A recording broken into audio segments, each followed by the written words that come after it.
Thank you. Just started recording. Great. I get too excited. So on Module 5, what would we be doing is I'd be reviewing your work. Module 6 is specifically polyrhythms, 6/4. And I was actually singing this to you guys today, even though it's 2 weeks, 3 weeks off. Global awareness, we take sounds, and I've shown you some of the scales and stuff like that from all over the world, different rhythms. One of my favorite is the Indian scale.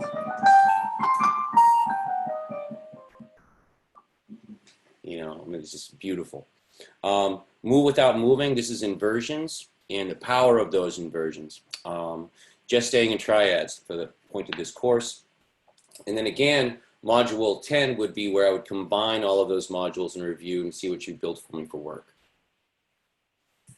The other thing I want to say is all of this stuff can be sent as a PDF, any of the materials you see here. This isn't intensive. Take any notes. Again, I'll send you the materials. And I really hope that you look at these to use them to reference for your entire career. Let's see. My story and my why about this. Again, I'm talking to you guys for the third time, so forgive the brevity. I built this because I see a lot of really beautiful musicians out there, working class people in the field who can't get melodies and chords out. That's basically what it is. It's the world of Ableton. And how do we jump on top of that with power? Specifically today, because you've heard this background track so many times, I've intentionally lowered that sound so you can really hear the harmonies that we're building for today. Let's see here. Boom, boom, boom. Any questions before we begin? Yeah, I've got one question. Yeah. What I wanted to ask was, is it possible to get a summary of what we've gone through each week emailed to us? Yeah, man. There it is. Awesome. You ready to go? Yeah. That would be great, because but I'm going over my notes, which are, I'm not the best note taker, to be honest, but I've got different scales that I'm referencing and different sort of key points. But when I look at it a week later or 5 days later, it doesn't actually make sense, because unlike the rest of the world, I'm actually working full time to the hilt at the moment. So I don't have any downtime. So yeah, it'd be good to get a summary so that I can just in my free time go over it. Tony, a few things. Oh,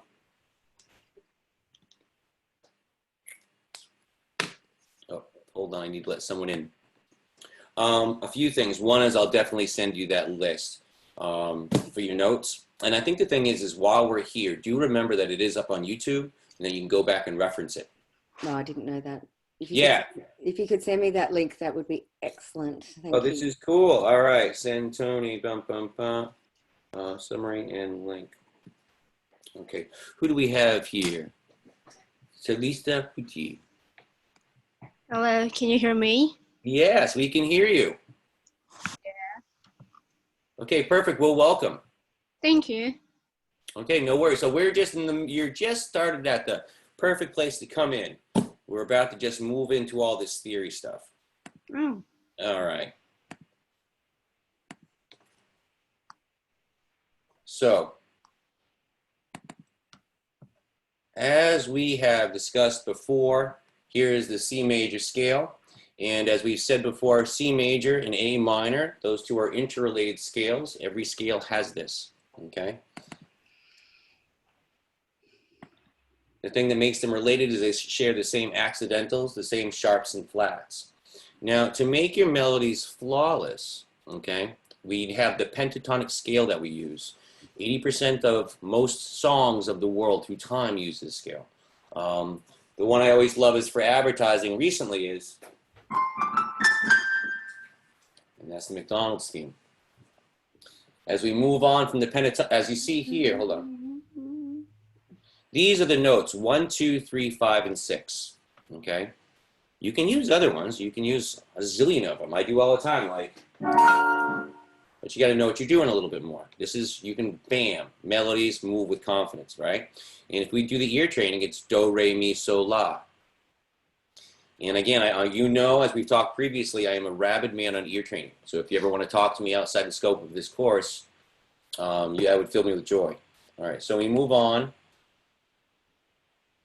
We call them 1, 2, 3, 5, 6, or do, re, mi, so, la. So what happens is you can move into any key easily. So that's why I usually don't say 1, 2, 3. And when I talk about a chord progression, I don't say C, F, G. I say 1, 4, 5, and C, 1, 4, 5, and D. Then we're going to do a break. Then we're going to go 1, 4, 5 minor and A flat. And you just jot it down and go. And how that works relative to the minor is it's the same scale, okay? Just starts with a different tonal center. So this is the sound of C pentatonic.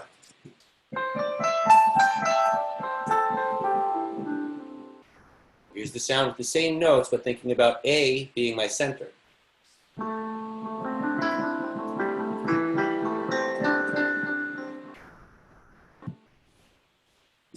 That makes sense so far, good people? I have question by the way. Yes. Is minor sounds, minor pentatonic like sounds lower than minor pentatonic in ear training stuff like that? Oh, interesting. That's a great question. So what happens is, one is not about speed, right? It's just about how the way the works work. In an ear training, on the C pentatonic, it's do, re, mi, so, la, so, mi, re, do. And because on the A minor pentatonic, this is considered a flat third, and it goes like this. Do, me, fa, so, te, rather than T, which would be normally G sharp in A.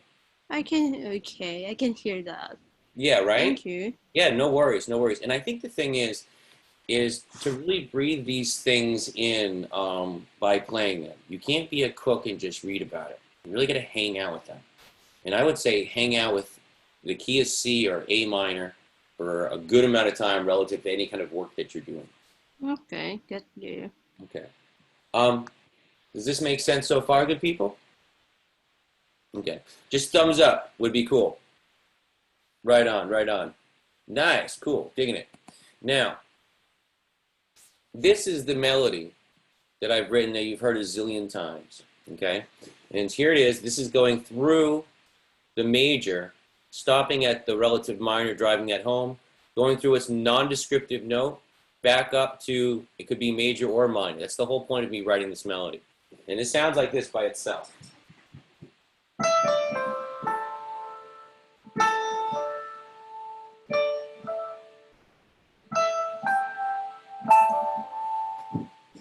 And it's just a loop, small phrase.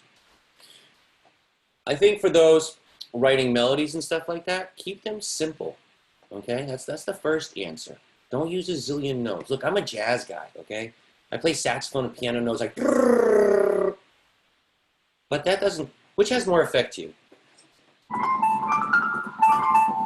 Or,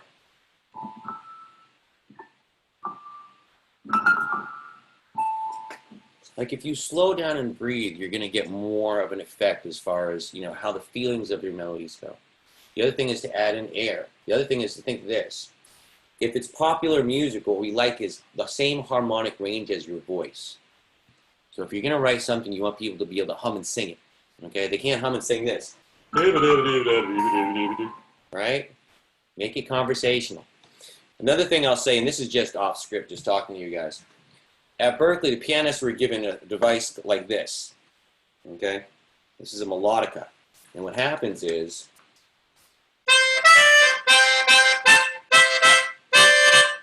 eventually I run out of air. And what that does is it causes phrasing. Those are some good tips on how to get with the pentatonic scale. Really good melody lines that'll be popular. Here we also went over, boom. This is just an example of another tune that's just in the pentatonic scale. I would Google if I were you, Mary Had a Little Lamb, pentatonic scale, like Three Blind Mice, pentatonic scale. And the reason I keep saying these is that they're cultural reference points in your head when you do ear training to be able to come back.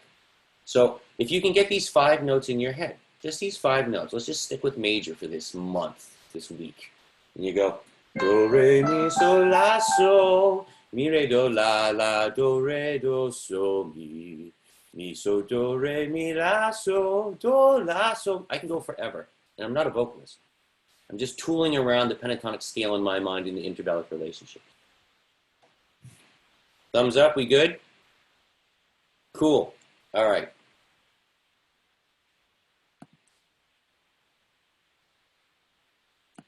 Now this we had gone over before. I'm moving on to bass chord construction of triads, okay? And so what you do with any scale is you write the scale out first, stack it in thirds, regardless of the accidentals. Just get the notes on the page. And then what you have is you have built your triads. Now I've said previously, I like to talk in just C major, A minor for the quickness of these kind of conversations and the clarity. My masters would always say, try this in all keys later, you know, and that's something to master. But again, this grounds you in the knowledge here in C. So after we've stacked our triads, what we see, these are the chords, all chords of all major scales. The 1, the 4, and the 5 are always major. The 2 and the 3 and the 6, the relative minor, are always minor. And that 7 is diminished. Now that's another thing that you can memorize and have in your head. And then what you do is, like a good cook, you go, what's the difference between a major sounding chord and a minor sounding chord and a diminished sounding chord? You should have that in your heart. Like if you go like this,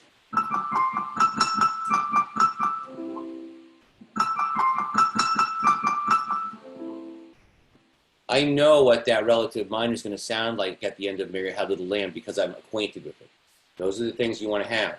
Music comes from here, then out. Now,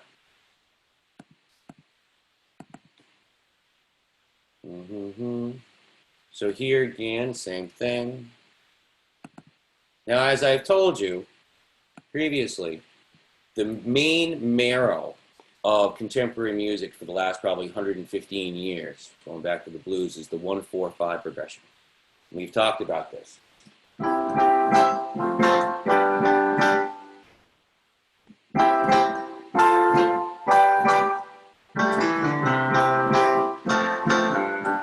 Ad nauseum. Now, it sounds hokey and it sounds very familiar. Like even no matter how hokey that is, you still smile a little bit. But that's the main marrow of where we're going to work with concerning reharmonization. Okay. Now again, when everybody else says that they're in a major key, hi, the song's in C major, man, this is what we're playing. I'm like, no. I'm in major and minor at the same time. Depends on how I'm feeling. Because I know they can go together, I'll use my saxophone as an example. I'll play in the minor key in the lower register, the lower octave, and then explode into the major key in the higher octave, because I know that works. So I'm thinking in that duality all the time. And as I always say, no one's always good, no one's always bad. We're not Disney characters and evil villains. So it's good to have this combination. We're going to discuss later the percentages of each side and how we can work that. So, knowing that what makes the related scales related is that they share the same accidentals, we would just do the same stacking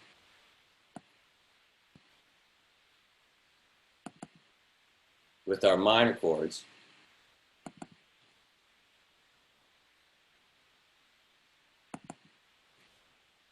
Oh, here we go. We do the same stacking with our minor chords. We get these nembals coming out. Please ignore these two things here. They're wrong. 1 is the minor, 4 and 5 are minor. The 3, 6, and 7 are now major, and the 2 is now diminished. Same chords as previous. It's just where this is where they got shuffled. And here are the gold chords that we have, A, D, and E, right? And they sound like this.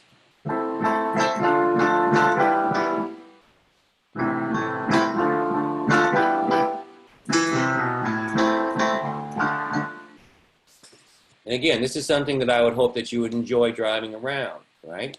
You have these 2 pentatonic scales here. You can decide either one. That's your right hand. Your left hand, you have these 4 chords here to drive in. Now, if you hear how it sounds different, I'll hit the A chord, then I'll go up to the D, then I'll go up to the E. I'll hit the A chord, then I'll go down to the D and up to the E. So there's ways that we can have bass motion that gives things a drive. This would be playing the chords just ascending. Here is going A, then dropping a fifth down to the D, then coming up to E. Does that make sense? Be cool? Okay. Now,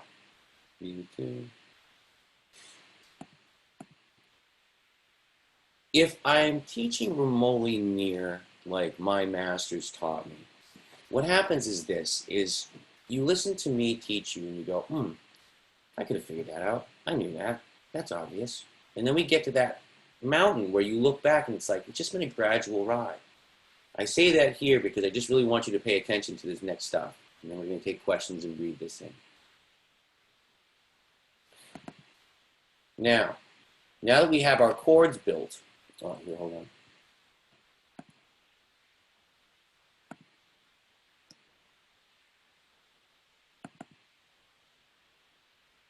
Now that we have our chords built, right, and we have that pentatonic in our head, we're talking about tension and release now of chords. So this lecture started just with the pentatonics, then we got this chord construction, and now we're talking about how tensions work against them, right? And if we look at our melody as a tree, as we discussed previously, and then there's the ground, what we're really doing is we're moving the ground against the melody by changing the harmony. And the way I look at it, it's like the note is like saying hello. What am I saying? Hi. Or am I saying hello? Still saying hello, right? But I'm saying it in different ways. Now what happens is if you have the natural tendency for tensions is for them to fall into the chord tones. Before I talk about tensions, here's how it works with chord tones. If you're playing the chord, those notes work in the melody because you're playing the chord. Full stop there. So you got that to know you can use those notes. If the note's in the chord, you can use it in the melody. You're already playing it. It's already saved. And you know you got the pentatonic scale. So this is where it gets interesting. I told you to use the pentatonic scale, right? And you'll be flawless. And that's still true. But now you got a little new kernel of knowledge. If you're playing a 1-4-5 chord, hey, it's okay to play the F. You're playing a 1-4-5 progression, you're playing the G, hey, suddenly it's okay to play the B. That's all the notes of the scale. That's why it's really important you breathe in the pentatonic before you add the next two, okay? That you have in your heart. Fa and T, the 4 and the 7, afterthought. Get 1, 2, 3, 5, and 6 down. Now let's talk about tensions and how they fall. If we look at this one right here, right, C and G, D wants to fall to C, F wants to fall to E, A wants to fall to G, B wants to fall back up into C. And how that sounds is this. That's a D, tension or non-chord tone, going to resolution. This is an F, falling to E. Here is an A, falling to G. Here's a B falling to C. Now, I, for decades, didn't use the word tension. I don't think it sounds tense. I was always non-chord tone. But then somebody said to me, life is about, you know, tension and release, tension and release. That's what it is. And that's really what we are doing. Like, check this out. I'm going to be a dick right now, right? And I'm just going to play a whole bunch of tension notes and finally release it. So.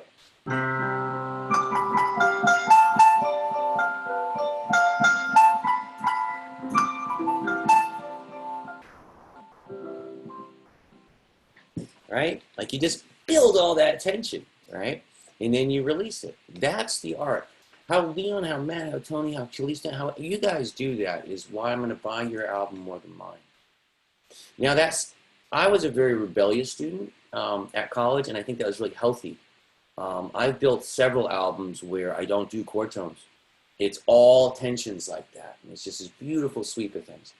I've done things with the chords where I'll take out certain notes so that somebody can decide whether they want to play in major or minor in a different key. So this is one of those, like Tony, I'd want you to be able to pull out anybody. I'd want you to be able to reference and look at this grid, right? Now,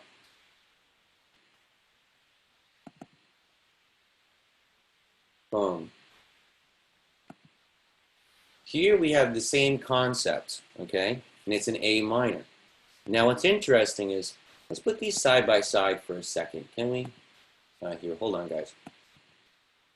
getting window issues. And it's really important. I want you to see this.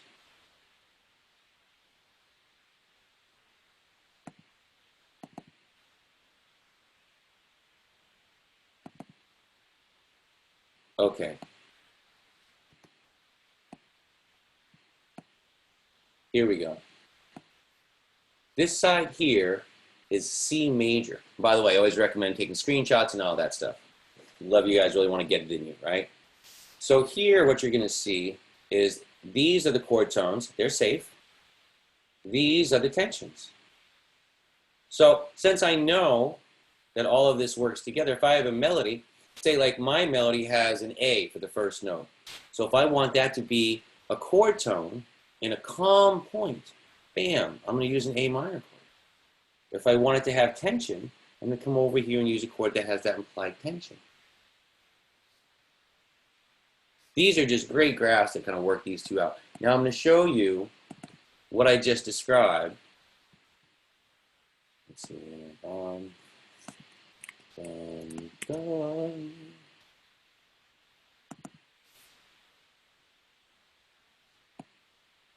So good people, this is that melody that you've heard a zillion times, and this is with it over the 1-4-5, okay? So as you can see, pretty much this whole thing is tension. But what I'm trying to say to you is you don't want to avoid tension. If you avoid tension, you sound a lot like Bach.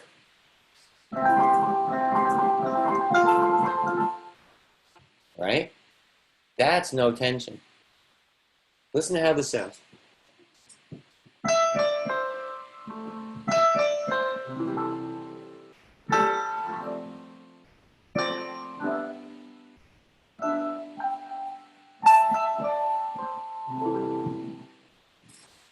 Now, what's interesting is because it's technically all tension, so it has a certain amount of unease. But it's a 1-4-5 in C major underneath. How terrible can life be? Right? And what it does is it gets that bittersweet quality. Now, if I were to not put that tension in the melody and go down to G, it would imply that I'm on a C major sound. Right? Mi, re, do, la, sol. It's just sitting right there. But when I go attention, that's the duality that I'm talking about. So as we can see, ironically enough, this is a 1-4-5 in major, but there's a lot of tension. Now we take the same melody and we put it into A minor, and we see how the chords go. Totally goes with a completely different vein. So this is how it's going to sound in minor with no tension.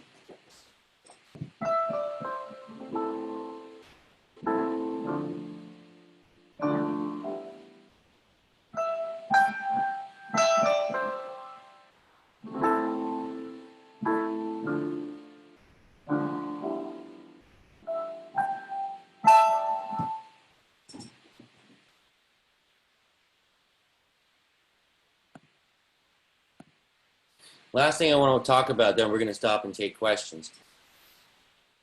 That sound to me, having it in minor and having it all with harmony, reminds me of Bach, reminds me of church stuff. You know what I mean? And I love Tony. She's like, no. wait. Tony, hold on. I want to talk to you about that because I know your background, right?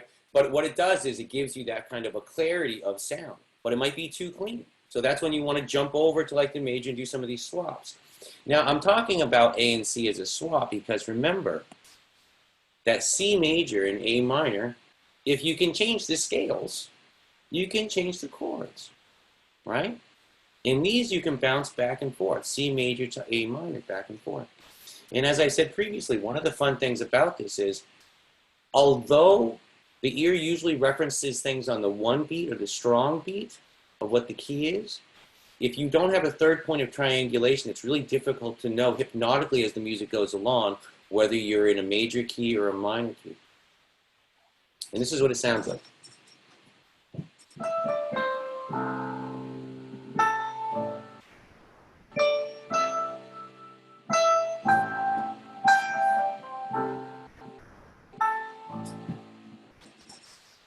Now, you guys know the song Hallelujah? Katie Lang just sang it a little while ago. Yeah. That's the chords. Bum, ba-dum, Ora, vado, urete, sunavete, sumvet. Right? Can you hear it?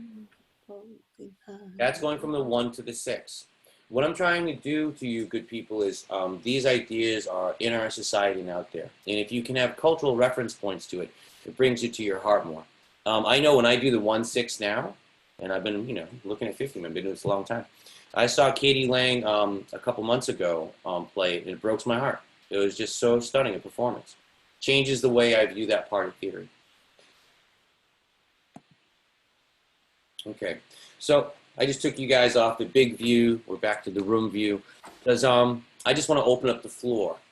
Does anybody have any questions on any of the things that they've heard so far? I'm going to challenge your perspective on Bach. You know, it's funny. Yeah, I know I'm wrong. Yeah. And everybody else probably doesn't really know who Bach was or what he did. If you do, please let me know. So Bach was a Renaissance, Baroque composer. Yeah. Baroque composer, and one of his most famous pieces is the 6 cello concertos. And in that, I would say that it is a lot of, there's not a lot of tension at times, but there is also a lot of tension. What you're playing with the 6th as the melody, and going from the major to the minor, relative minor in the harmony, sounds to me more like Percy Grainger. So it's more pastoral. Sure. A couple things. One is, and I'm going to comment on that, is the 1/6 thing. I think any point that you can get your own personal reference to things is great. And I think to share those is great. And trust me, it's several years of doing the counterpoint. I've played the Bach pieces. I know what you're talking about. Yeah. But if you say to somebody, or give them some kind of like ornate kind of reference, the way I look at it is that if someone to me says Bach and I know that they're a civilian, I know that I'm thinking about those cleaner kind of lines. Yeah. Now, if that doesn't work for you, I get it. But what I'm trying to do is, okay, like, look, I've had a reggae ska band, but I always just say Bob Marley. Why? It's someone's first door out. It's a cultural reference point. I'm so sincerely sorry. I'm not meaning to challenge you. I'm just. No, you know what's funny? You know what's funny, Tony? Can we just break down for a second here? I know your stuff, right? And I always use that Bach thing, and I was like, oh, she's gonna bust me on this, and I could just hear this stuff going on, right? And I was like, oh, it's coming. No, that's good. It's good. Sorry. All right. Let's get back together here. Focus. But I think the joy of that conversation is to have cultural reference points with this stuff. Because what's going to happen if you get the 1-4-5 in your head? Like, just get it there. Don't screw around. You're taking the time to hang out with me. 1-4-5 in major. What is that? What's that? That Beach Boys band, right? Every club's tune from the 80s. That's 1-4-5 major and minor. Beach Boys, bad club music, right? So now you got that. The other thing is the pentatonic. Have that. Then when you hear everything out there, and you start singing in your head, that's when you're going to get your melodies. You got to start the neurosynapse. Okay, so are there any other questions or thoughts like that? We all good? Just thumbs up if we're good. I have a question right away. Can I? That's why I paused here, because what we're about to do is going to get a little bit really excited about it. How you build the tension in the chord? Are you, like using some intervals, kind of like that? No, that's a great question, and I'm going to show you. So how you build the tension in a chord, see if I can find that one. Boom, boom, boom.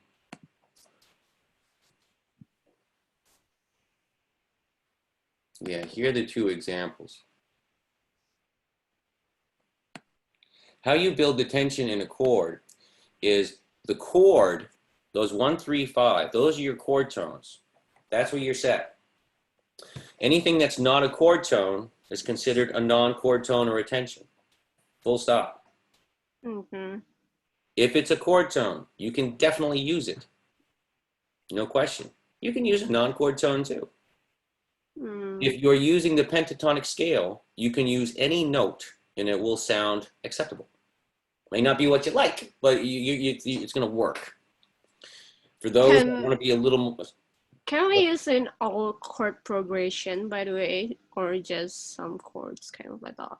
Well, what we're doing here is the idea is if you can use a zillion chords. One of my favorite is a D7, sharp 9, flat 11. Just dig it, and or flat 9 over 1.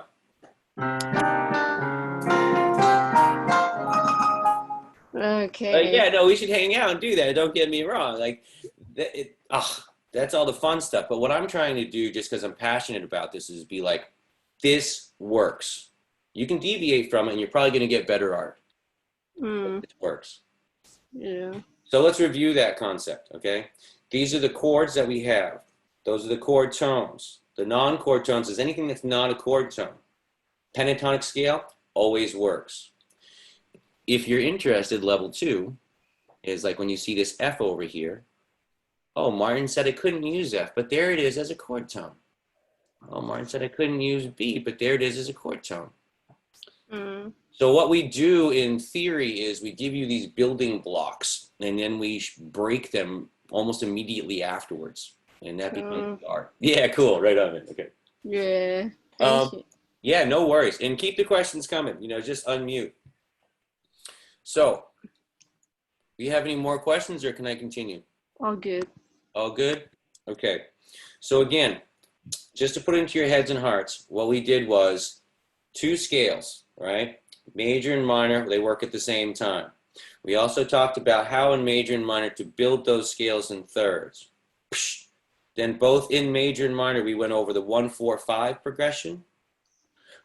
Also in major and minor, we went over the we went over the 1-4-5 progression. Then we went over the 1-6 progression, because we know that if we can exchange the scales, we can exchange the chords. Right? Okay. Now, if we think about that, right?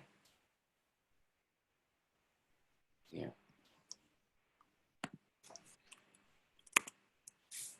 I'm just going to clear my preview thing because I think it's just blowing it up, right? Now, this is where it starts to get fun. So hold on to your hats here, all right? And I hope you've written this stuff down on a piece of paper, like 1-4-5, key is C, right? 1-4-5, key of A. Those guys, because you're going to do a lot of scratch outs. Single line so you can get another chord in there. Now, I just told you last week you could do C-A, C-A, right? 1 to 6. And so if I take this, the 1-4-5, I'm going to take a C and put it in for A. So it's the 1-4-5 progression, but I've done a chord substitution. And now listen to it. I'm going to play a 1-4-5 in minor, like it usually is, so you can hear it, double the bass. And by the way, I recommend doubling the bass if you can on piano when you play the low notes, because then you really hear it, okay? And then I'm going to play this permutation with a chordal substitution, diatonic substitution. So here's 1-4-5 A minor.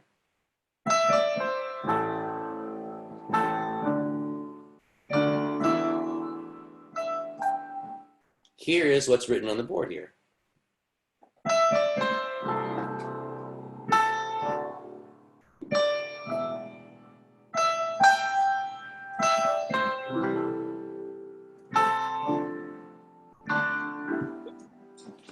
Can you hear the difference? Yes? Yeah. Good, because what happens here is the 4 and the 5.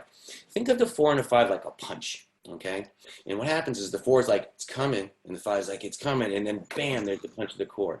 That's what a fifth of a chord does, called the 5 to 7 to 1, dominant chord function. I'm not going to go into that in too much detail now, but if you ever want to beat the hell out of a chord with emphasis, put the fifth of the chord before it. So what happens is here it goes 4, it goes on the C, but then the 4 and 5 swing it back around, expecting it to be A. Messes with your head. That's why it's called a deceptive resolution. It didn't go where it was supposed to go. Does that make sense? Now, I just took A, D, and E, and I substitute A for C. What happens if I go the other way?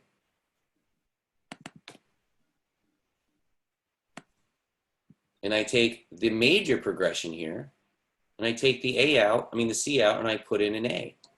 So I'm going to play the 1, 4, 5 with the C, and then I'll play the 1, 4, 5 with this new substitution. Oh, you guys, am I not on share screen? I'm so sorry. Sorry, Martin, I'm so sorry. I was about to say you're not on sharing screen. Okay, now I got to go back. All right, so this is what I'm talking about, good people, right? This is the 1, 4, 5 in the key of A. But what I did was deceptive resolution, screwed with you. I put in a C major, right? Here is what I was just talking about. And thanks. If I do that again, you guys let me know. What we're talking about here is this is the 1, 4, 5 in C, and we've taken the C out and now put the minor chord in.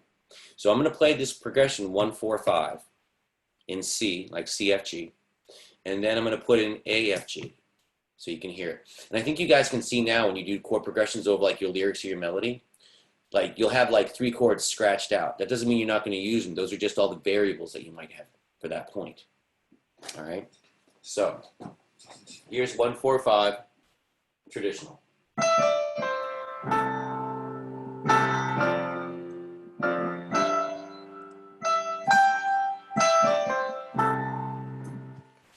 This is what's on the board with the substitution of C in the 1, 4, 5 for A.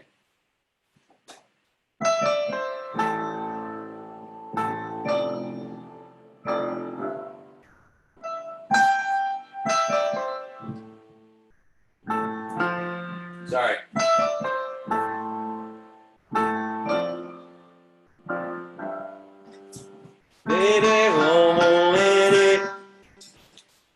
Right? So you can see it now, it's like, we're starting to twist it a little bit. Still rock solid safe.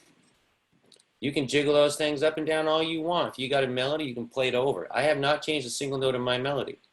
Now, I might have my melody and go like, really like that chord. Maybe I'll change my note right there, that small point. But what I'm trying to give you people is this. You're professionals. You slap in that melody that you want someone to sing, okay?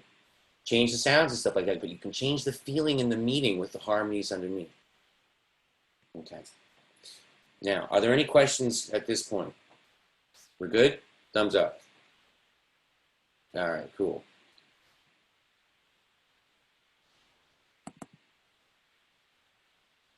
This is what I'm really excited about. If you have a piano in front of you, how many people have a keyboard or something like that in front of them? Okay, so this is how it works. Look at the C major chord, C, E, and G, right? Now, the truth is, when I tell you A minor, A, C, and E, all you're doing is you're just adding that note below the A, below the C. It's a minor third down, okay?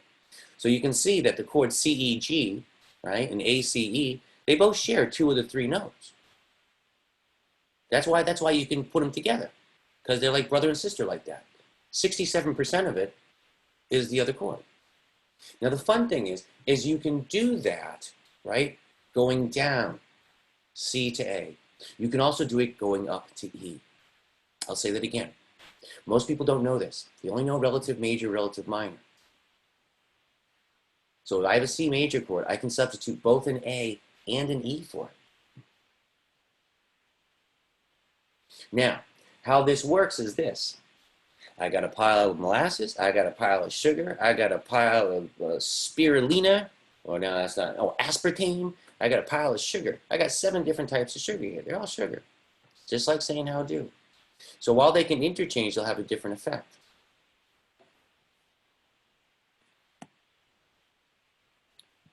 Now this is the thing that I wanted to show you, right? Here is the 1-4-5 progression in C major. Now what I just said to you was that you can substitute A for C, and you also can substitute E for C.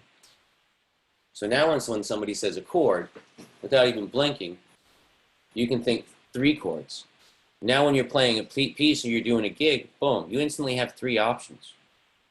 You're playing live, or if you're working on a piece, you can be like, all right, I'm just going to move these notes to this chord, copy, paste, move. Melody stays the same, always going to work. Why? Because it's in the pentatonic scale. Now remember that. If you want to start playing with these kind of chorded substitutions and you go a note off the pentatonic scale, well, sharks live there. Okay? You don't want to do that. You know, that's called experimenting and fun. You do want to do that. But I'm saying it's like if you want it to just work. Okay? Now think about this, right? So if I can do this not only with the C chord, you can actually do it with every single chord that you're using. Now, I'm only using 3 chords to just drive this point home. Obviously, you can use 7 chords. You can just use 1 chord, but that's suddenly 3 chords. If you have a 4 chord progression, 4 times the variables are just amazing. So for F, this is where you start to need to know your keys. You don't need to, but F is D minor. That is the relative minor, and then you can also go up to A. G can both absorb E and B. Now, they're interchangeable, but they're not the same, i.e., these two are a minor. You go back to your reference points, and I show you the chords. Let's see here. Boom, boom, boom. Okay.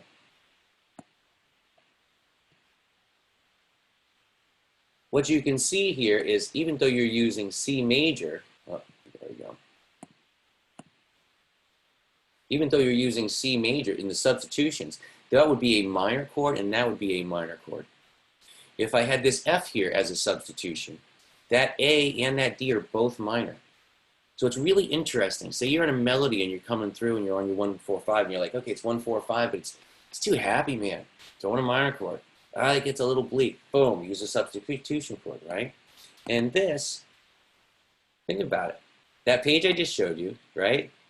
You can go here, here, here. You can go here, here, here. You can go here, here, here. You can bounce and bounce. Now, I just wrote it 1, 2, 3, 4, 5, 6, 7, 8. I don't know how many there are. I'm just not that good at math, you know, but I pulled out 9 or 10 chord progressions just from this one point. All right, I'm going to take you guys off the share screen before I continue. I'm really excited about this. Does this make sense to you guys? Yeah, Leon, speak. Yeah. Yeah, or cause, yeah, I think so. Yeah, I think that's pretty neat. speak for me. All good. Oh, you're good. Okay, cool. Because I think this is where you can lose your way a little bit. Now, Kalista, I want you to know this, is that we're putting this on YouTube also, so you can reference all this stuff, okay? But what I really wanted to do today was, if you're going to get one module and get caught up, this is the one, right? So, with these substitutions, again, this makes sense to you guys? You can breathe this in? Yeah, Yeah. definitely. Okay, definitely, right? Matt, Yeah. what are your thoughts? Yeah, you know, it's all making sense basically. Yeah, it's a lot to chew on, right? But here, I'm gonna pick the third one down, and I'm gonna use my melody and see how it sounds. E, F, G. Let's see how that sounds. You guys, this is the joy of knowing the melody. So now you can just focus on how that chord sounds. Whoops.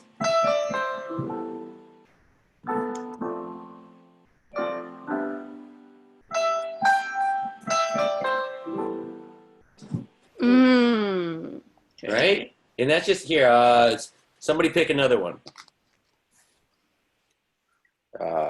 We'll go A, F, A. E, F, E, right? Here, I'll do it dramatic, right?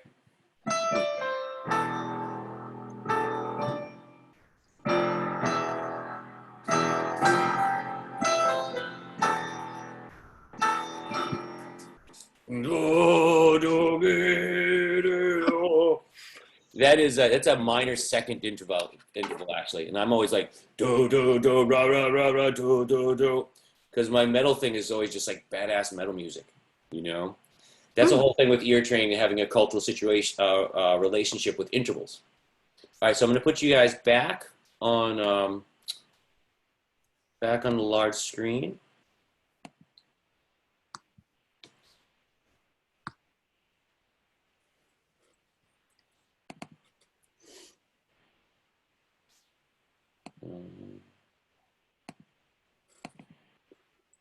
Here we go.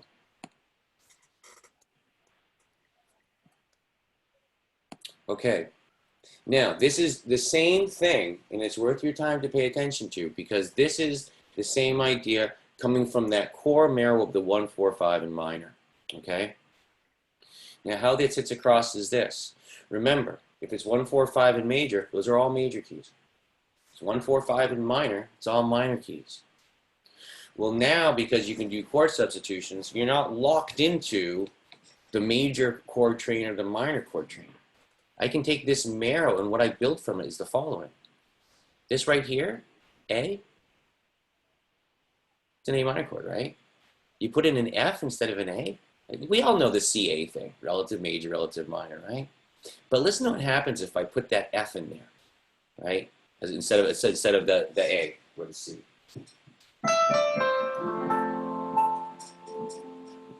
The A is the third of the chord, F-A-C. It's a chord tone. Listen to that.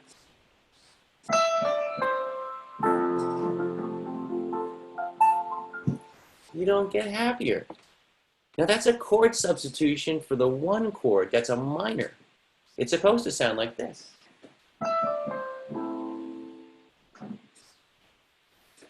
And these subtle things just blow your mind. I built these graphs and stuff so you can use these, and it's the same idea.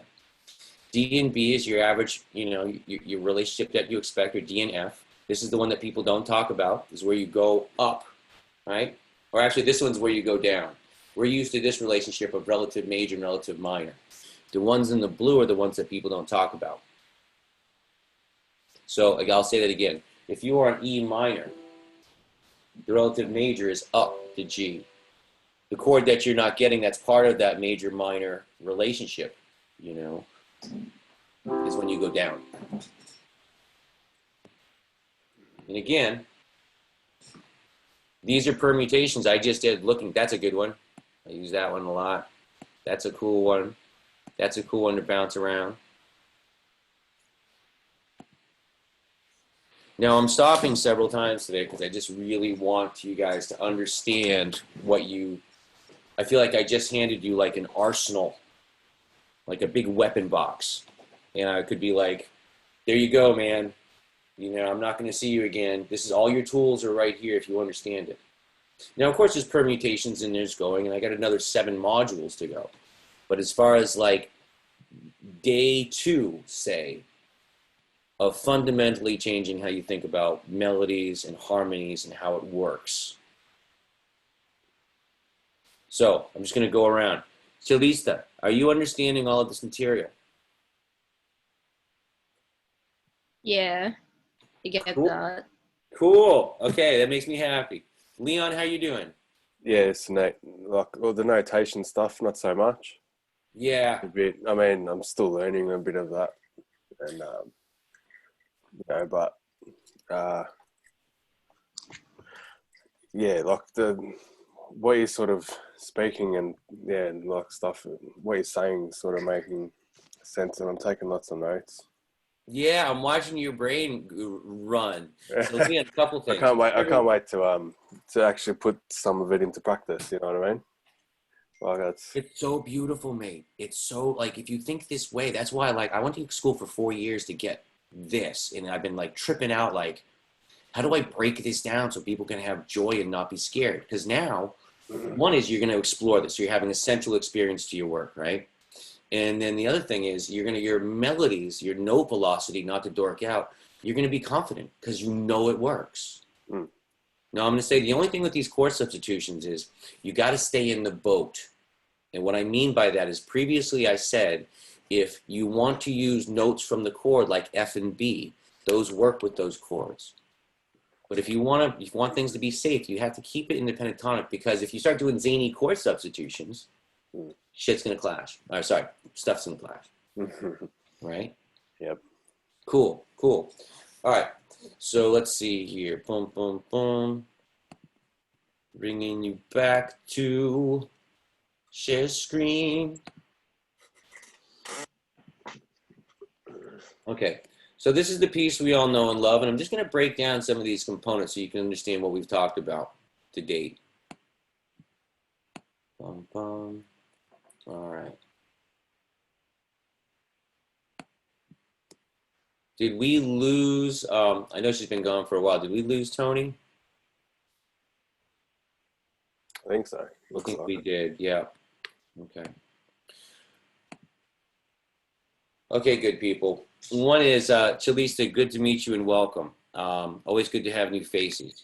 Leon and Matt, this is fun because what I'm showing you now, you didn't know or think about before we met.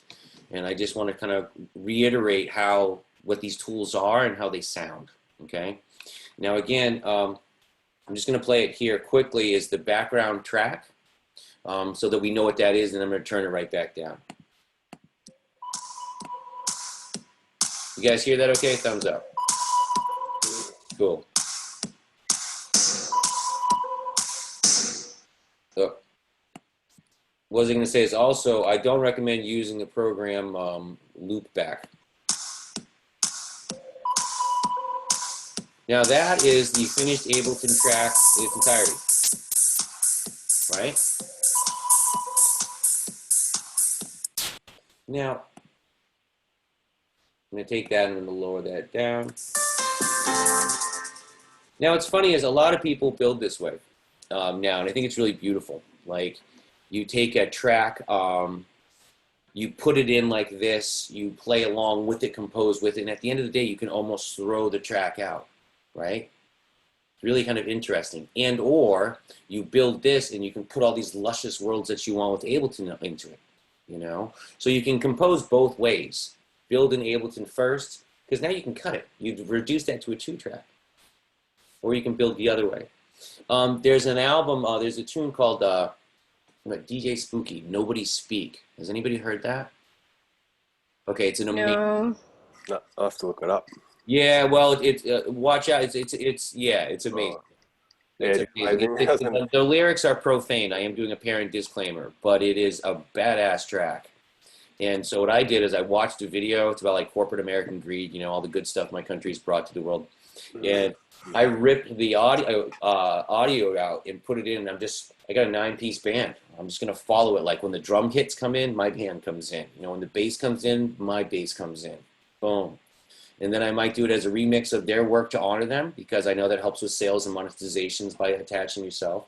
Or I might just skip off his track and keep it. Does it make sense? I would recommend both. I mean, I don't want to talk about monetizations of your work right now. I think it's nice to keep the conversation kind of pure and clean. But know that I do that. Know that US Stunts does that. You know, career planning, development, all that. So what we have here, this is where we spoke about the time variances. Okay, and what we did is we took a whole note, 4 beats, put it into a half note, into a quarter, into a 16th to get that classic run. And that's the kind of the meditation on time. Okay, what we did down here, this blue here is just the melody. Chalista, hey, how you doing, man? Very good. Oh, good, give it thanks, give it thanks. This melody here is all in blue. So that's the consistent melody that we know. Now here, this is like, you know, the first day we met, guys, you know. This here is the C major pentatonic scale. It's major, okay? And what I put under here was a boom C, just to drive it home, ostinato, single line. Over here is also an arpeggio. What is the arpeggio? This is an A minor arpeggio. Now what the arpeggio is it's going up the pentatonic scale. Okay, it's all it's doing. You know, it's an arpeggiator, but I've decided how I'm going to build my arpeggiator. Okay, I can now arpeggiate chords. I can arpeggiate my own chords and chord progressions, right? But what we did is I take the rhythm idea that I got using the snare and the drum over here, and I put it into notes. Same velocity, same intensity, okay? As we go on here, I decide to slam. Now we've moved on to just a pentatonic melody by itself, just time by itself, and keys in their own right by themselves, i.e. just with arpeggio staying on the 1. There's a lot of music that does that. I don't think you should negate hanging out on the 1 chord. I know you guys are here with passion because you're sick of hanging on the 1 chord. But just remember, people like the 1 chord. You know what I mean? We come over to here, though, and we start getting into progressions. This sound here will be 1, 4, 5 in C major going against that melody. There'll be a break. Then you're going to hear 1, 4, 5 in A minor against that melody. Now this is where it gets really interesting. I just did this for fun, right? This is the melody here. This is the major pentatonic using the same drum rhythms that are over here. I decide here in the bottom, right, to put a 1-6 C A bounce, because I know that works. And then way down here, what I've done is I did a 1-4-5 in A minor. Make sense? Let's take a listen.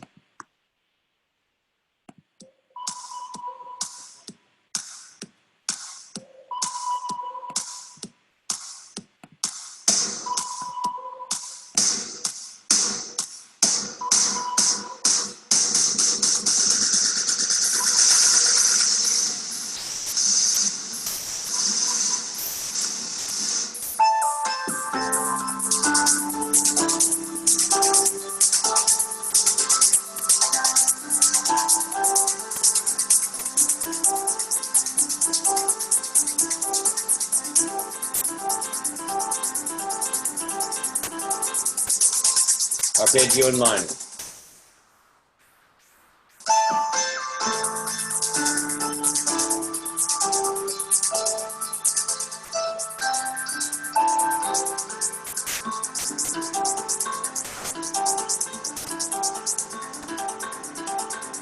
One, 4-5 progression in C major.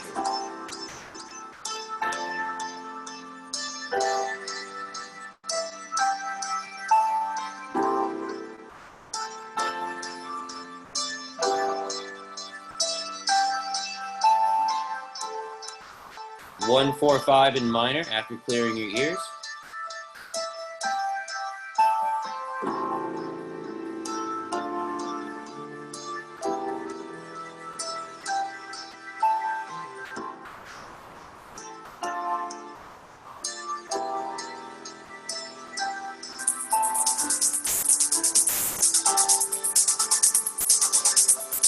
Major pentatonic, minor in the bass. This is what fixed.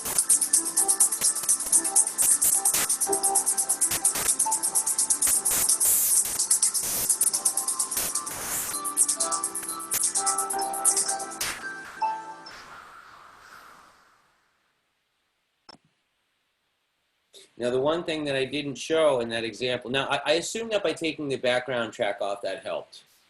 Yes? It did a bit, I think. Yeah, so I think, yeah, no, there's still issues. There's always going to be issues when we work like this. But I think one thing is having the power to shut the background track off that door to cut chunks out is a really interesting way. That's why I like this way of working and to able to not as an end-all be-all DAW, but as a complement. And how do these two work together? Now, So in saying that, the melody that's running there, you know, was going the whole time. yeah, Two different chord progressions. yes, The minor and then the major, and then the minor and the major. yeah. The melody is that minor or major, or is that a silly question? Is that a stupid question? Leon, you just made me smile, right? The truth is, if we were in college and I had to analyze it, I'd call it minor. Right. Yeah, but if you throw me down a C major chord, I'm screwed in my analysis, aren't I? That's the power I'm giving you. Yeah, exactly. Because I mean, that's what I'm thinking. Is it? I mean, it's sort of, it's relevant to. Or Do you play guitar? Do you play guitar? Yeah, a little bit. Okay, so you go down to the blues place, and everybody wants to play in E minor, right? Yeah. I play in G major. I sound so happy above them. They don't understand because all the notes work the same. Exactly. Yeah, I'll show you what I'm talking about right now. Check this out. Here's E, right? Here's E minor. Got it in your head, right? Okay. Now here's G major over here.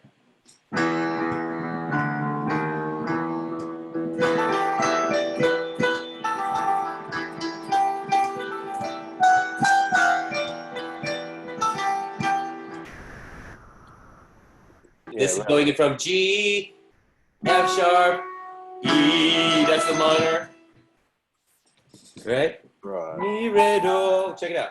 Mi, re, do, la, so, mi, re, do, la, do, re, do. Right? Here's the minor. Do.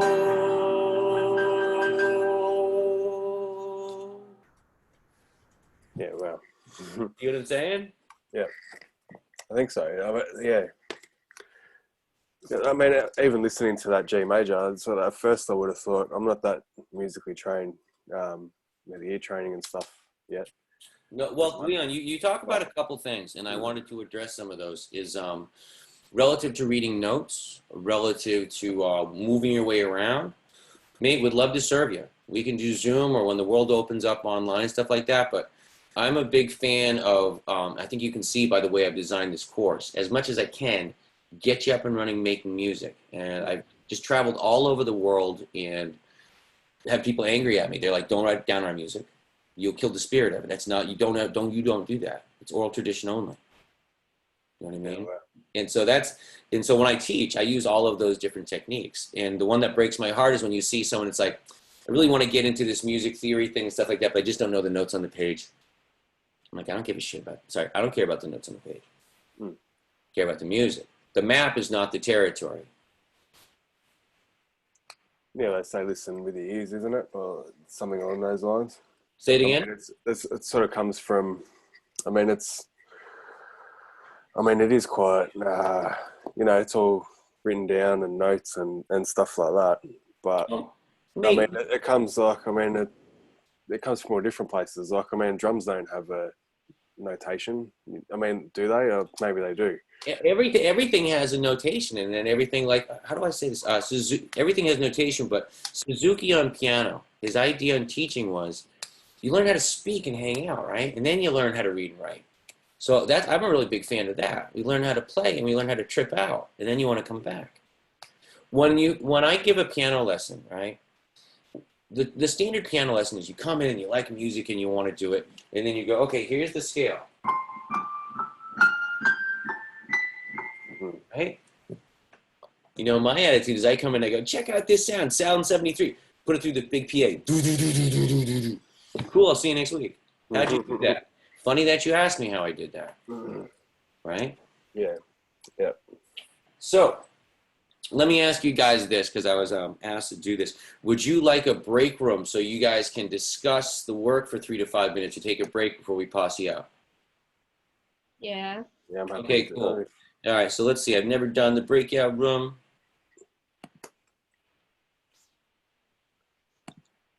All right, guys, and I will come back in, say, 5 minutes. Roger that. All right.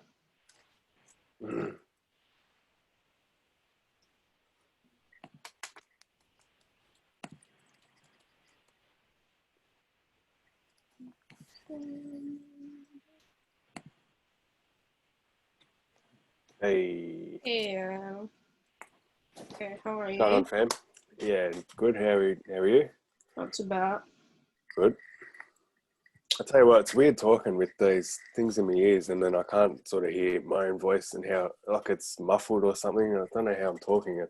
For me, it's ear is pretty difficult because, you know, like, what you listen, you know, is different than what Terry said. I'm like, kind of like that. Because my main instrument is not piano, so it's pretty hard. I'm like too familiar with the chords, interval and stuff like that. For me, like that. But when it comes to rhythms, which is my main instrument, which is my background, it's easier because which instrument? Sorry, to butt in. I play drums as my main instrument. It's easier because I always play that every time. But with piano, because that's not my main instrument, which is, you know, like, I need to hear that one time. I started years ago, but it's not enough. Then I'm drumming, you know? That was actually my first instrument too that I sort of got lessons with on a drum kit. You play drums too? No, I haven't. I mean, it was the first instrument that I sort of learned, but I've never owned a drum kit. I had a practice pad when I was a kid and stuff, and I think I've still got it somewhere in a box somewhere packed in the shed. But I've still got my drumsticks from when I was a kid and stuff, and yeah, that was my first instrument that I took lessons in. But And then I think after that was guitar. Yeah, I feel like while you're drumming also, you're gonna use your ear. You're gonna, for example, if you're playing with the bands or ensemble, kind of like that, you will listen, like how they play, which is pretty hard because, like you need to properly listen to them from, for example, guitarists, how they, strum the guitar, kind of like that. So you're not gonna play too rough or too drag, something like that. Or the piano, how he, like build the chords. There is, even if like the chord, for me, there is some rhythm elements there. For example, if you're playing like crochet, which is 1, 2, 3, 4, I'm gonna play in the same matter, same tempo. I'm gonna play 1, 2, 3, 4, 1.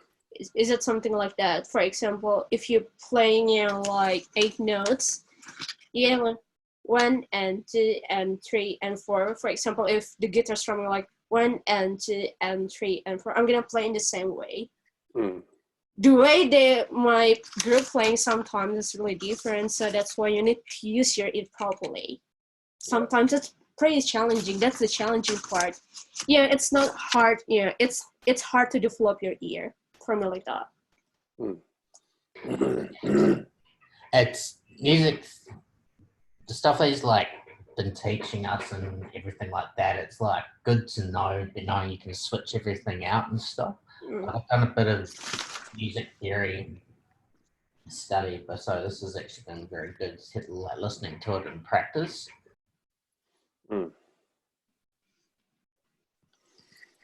Yeah, like I said before, I'm keen to just have a play with that sort of concept of it and see what sort of comes up, because that's what I mean. That's what I feel like I do a lot of the time too.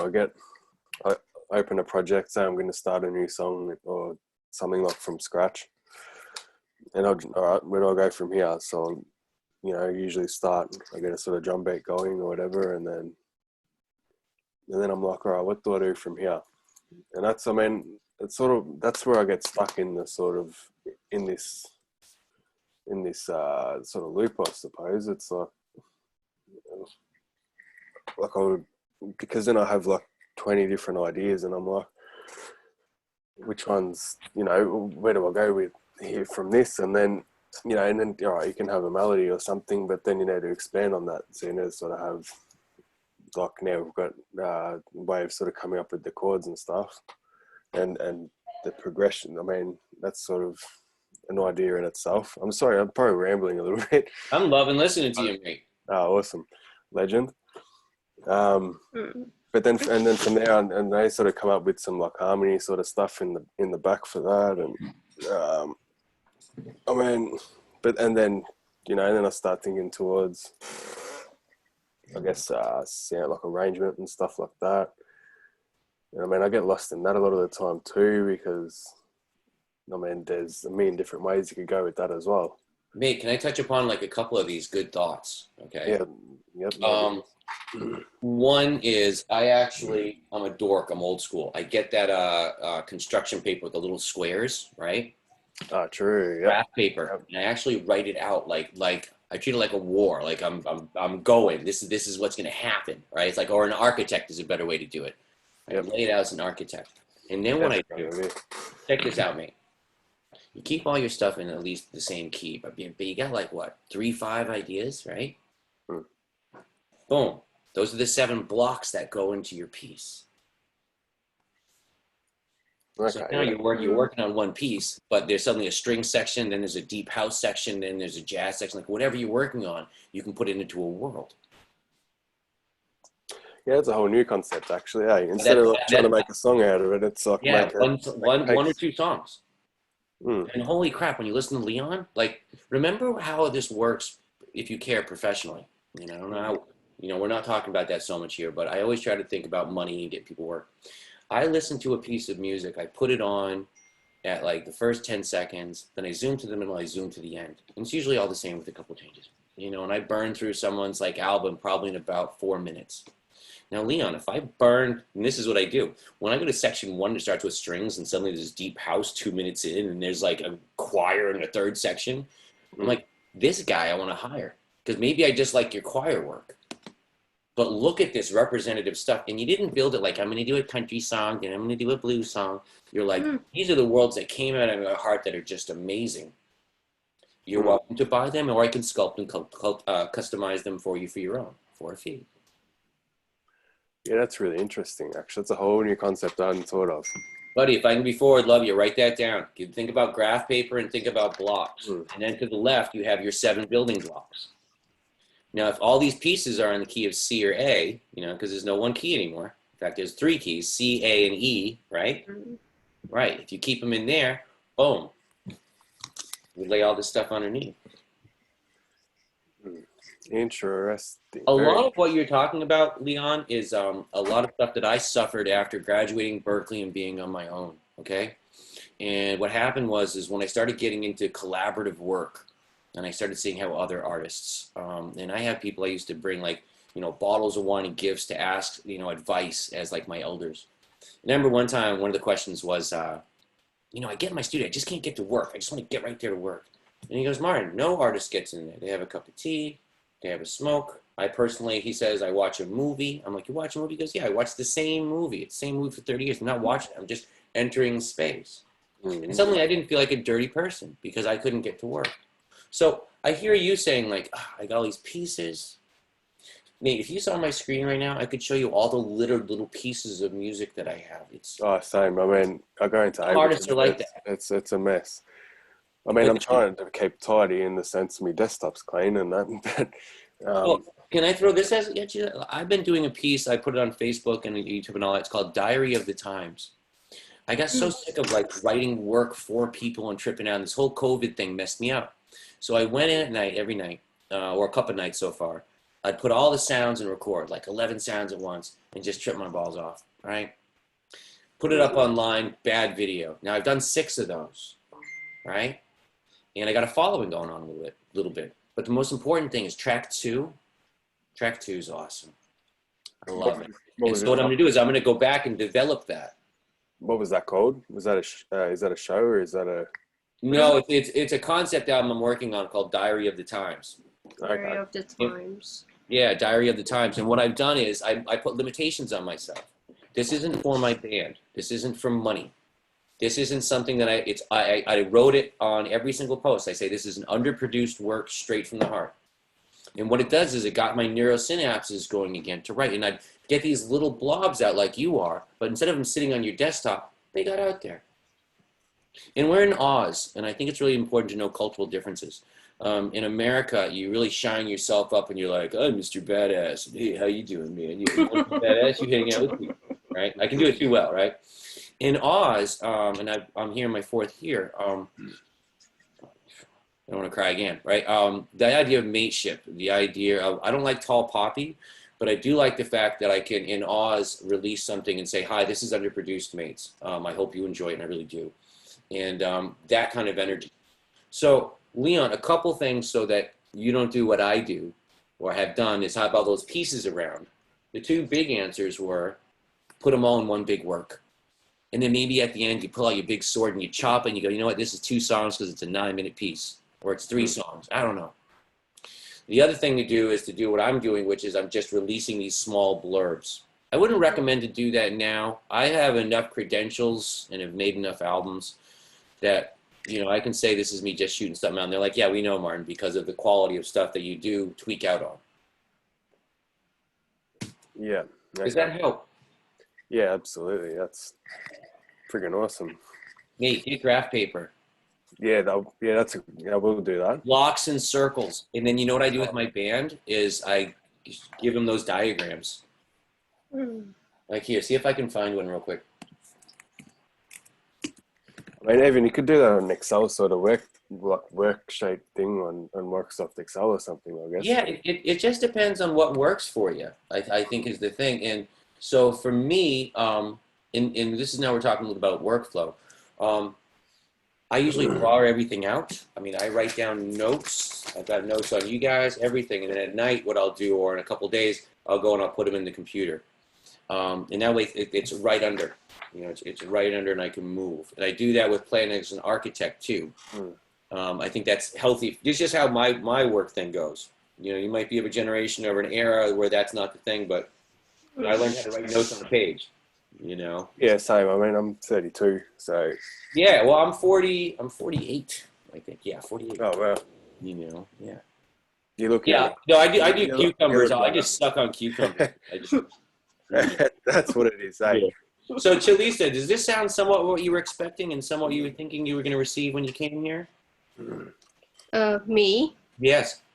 Now I just want to come here because, you know, like, I feel that I need to, you know, like, get familiar with the chords, interval, because my background is not pianist. I do play, but I started years ago, but I'm a drummer. So, yeah, I need to, you know, like, develop my knowledge about that. A few things. One is I'm a drummer too. I'm touching the callus from my djembe. I have a drum set outside with 2 ride cymbals, huge china, 3 snare drums at the same time. I'm right there with you. If you could write down this name for me, Stewart Copeland. Stewart Copeland. Yeah, Stewart Copeland is the drummer for the Police. Hang on one second. And there was an album called The Outsiders, I believe. And it's Stewart Copeland composing the music. So it's a drummer. Okay. Oh, yeah. American. He's American, right? I don't know if he's American or English. Aren't the Police from England? Yeah, I'd guess. I'd guess England as well. Yeah, that's exactly who I'm talking about, Chalista. I don't know them that well. I know of them. But Yeah. if you, like, one is he's an amazing drummer. But the theory that I just taught you today, and again, it's in YouTube. You could compose just like what you're going to hear using this theory of today. So that's something where I'm giving you a vocabulary. I'm like, okay, Chalista, you're a drummer. This is going to make sense to you, the rhythms and the harmonies he's using. Does that make sense? Yeah. Yeah, and it's funny, is me saying that to you is like, you know when you give somebody a book the first time, but you've already read it? Like, you're going to have a good time. Here's an author. Bang. You know, Stewart Copeland. There's now, he did The Outsiders, and he did another one called The Rhythmatist. So, Matt, I'm just going to check in with you before I do review. What are your thoughts on this? Does this make sense? Is this getting your head around this? Yeah, it's making sense. It's just a matter of just putting it into practice, really. I think that's the next step. Yeah. I mean, one way to kind of touch on this, and Leon, I'm going to go back to something you said. As far as background lines, realize that each one of those 3 notes in the chord, you can stretch or move across space. Those are your acceptable notes. Those are your blue notes, mate. Right? Yep. Like, those can be strings, back patches, like whatever you want, if you can use those notes. Now you're starting to think counter melody lines and stuff like that. You know, you can move with those kind of things. The other thing, if you're going to do this, if you really want to understand where you're coming from, especially when the permutations start getting crazy, right? I'm just going to show you this share screen here again.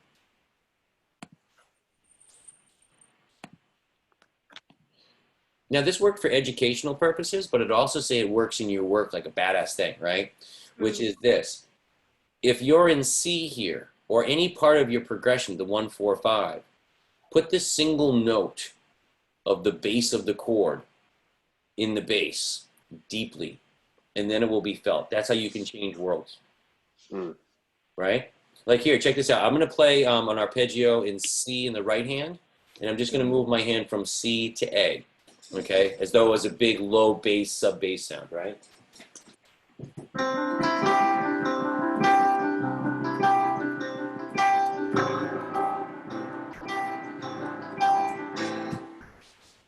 I mean, so that was a C melody going across fine, but because I was, you know, I came along with a sledgehammer to the base of it, the base of the architectural structure. I removed the C and I supplanted it with an A. Everything on top changes. We always analyze theory from the bottom up. So if you have a C chord and you put a low A in the bass, you've made it minor.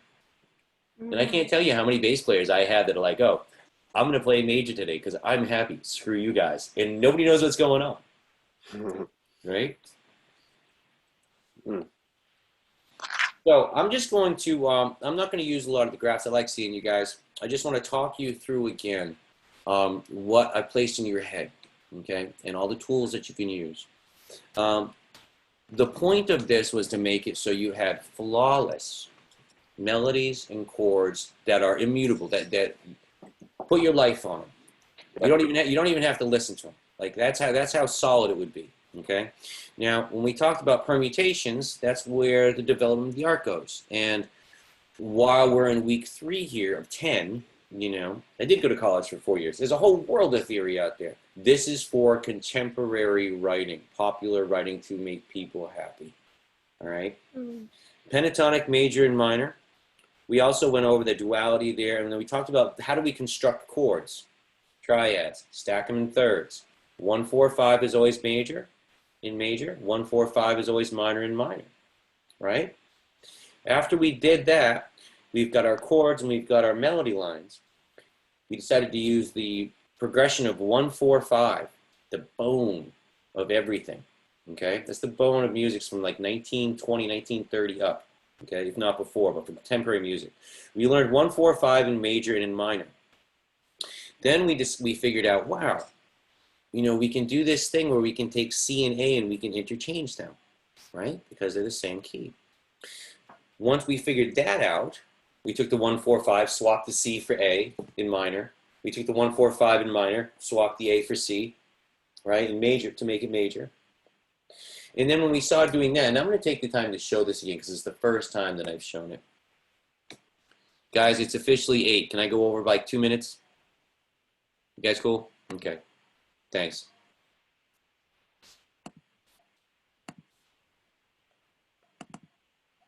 This is the one, and I behoove you to take a screenshot or to write this down or whatever you want to do, okay? This was the new knowledge today. This is the thing that made me like excited for the last week. It's all been coming to this point, right? Here is your backbone in minor. Not only can you go up to the relative major, but you can also go down, and these keys interchange. Now this is a minor, that's an A minor. This is a major and this is a major. Look at the power you have to change your worlds. This is a minor, this is a diminished in a major. So even though they're cousins because they share 67% of the same notes, there's a lot of power here. That's the graph for the 1, 4, 5 in minor. This is the graph for the 1, 4, 5 in major. And as I said, if you can substitute, you can go here, here to here, here, here to here, here, here to here. You can bounce around with endless varieties. I wish I knew somebody who was really good at math and I go, okay, if I have 9 variables, how many permutations is that? Is anybody here smart enough to do that? Nah, give us half an hour. Yeah, okay, good. Hey Martin, just a quick question. Sure. On that graph, that thing that you had up before, what's the difference between the blue and the red? Is the blue like chord tones and then red like non-chord tones? So kind of getting at? Yeah. No, I get what you're getting. I just want to make sure that I'm saying the right thing. And I say this with absolute authority. The red and the blue mean nothing. Sorry, mate. But Okay. while I'm looking, here, hold on. I'm going to show you on the screen. Just 'cause I was looking at the different colors and I thought like C's backbone and then like reds. No, mate. No. Okay. So I'm going to talk you through it real quick. This C to A, that's the relationship here of the relative minor and major. That's the one everybody knows. The one on top where things could be cool, guaranteed to work, and not everybody does. Here, it's CA, still the same relationship, mate, but you see how it's flipped because it's the other thing? This is the one here that's wacky that people aren't expecting. Most people, when you say a key, they say a key. They don't think 2 keys. Most people, when you say a chord, they don't think 3 chords.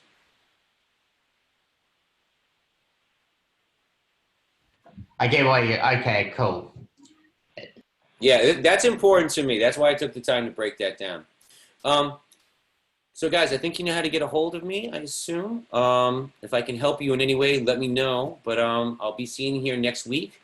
How do we get all the resources that you have? Say it again?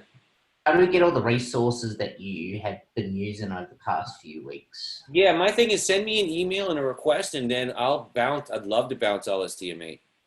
Awesome, thank you. Yeah, and I know I'm over time. I'll let you guys go in a minute.